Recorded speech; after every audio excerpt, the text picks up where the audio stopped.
Ovo su tetra pelene. Postoje u raznim dimenzijama, bojama, uzorcima, debljinama i materijalima.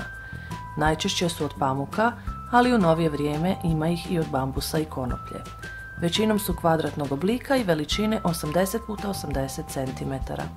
Potrebno ih je složiti u željeni oblik, takozvani fold. Mogu se koristiti od rođenja djeteta pa sve do kraja pelenaštva. Lako se peru i brzo suše. Ovo je švedska pelena. Stavlja se preko tetra ili prefold pelene i služi za njihovo učvršćivanje. Lako se pere i brzo suši.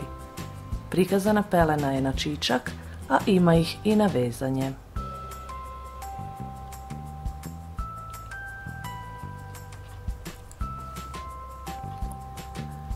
Ovo je prefold pelena, to jest pelena koja je unaprijed presavijena. Središnji dio ove pelene je zadebljan i najbolje upija. Kopča se snepi kopčicom ili se učvršćuje švedskom pelenom. Najčešće dolazi u 3 veličine koje ovise o kilaži djeteta. Dolazimo do modernih platnenih pelena. Ova pelena zove se fiter pelena, što znači da pelena u sebi već ima ušiveni uložak. Zbog toga je središnji dio ove pelene zadebljan.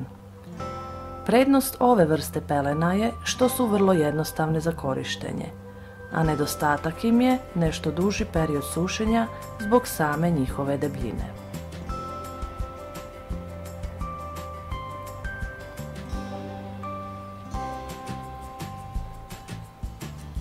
Dolazimo do pocket verzije ili pelene sa džepom.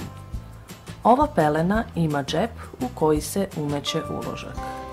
Otvor džepa može biti na prednjoj ili na stražnjoj strani pelene. Kada se pelena iskoristi, uložak se vadi zbog lakšeg pranja i sušenja. To je ujedno i velika prednost ove verzije pelena. Umjesto originalnog uloška, u džep se može staviti presavijena tetra pelena ili prefold pelena.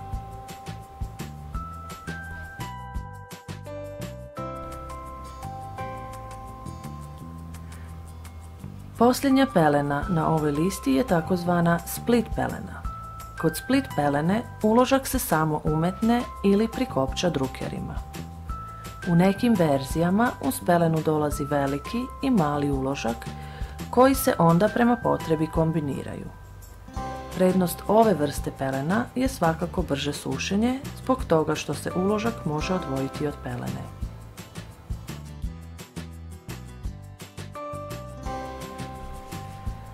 Sljedeći video opisuje zaštitne gačice, takozvane kavere, koji se stavljaju preko navedenih pelena. Hvala na gledanju.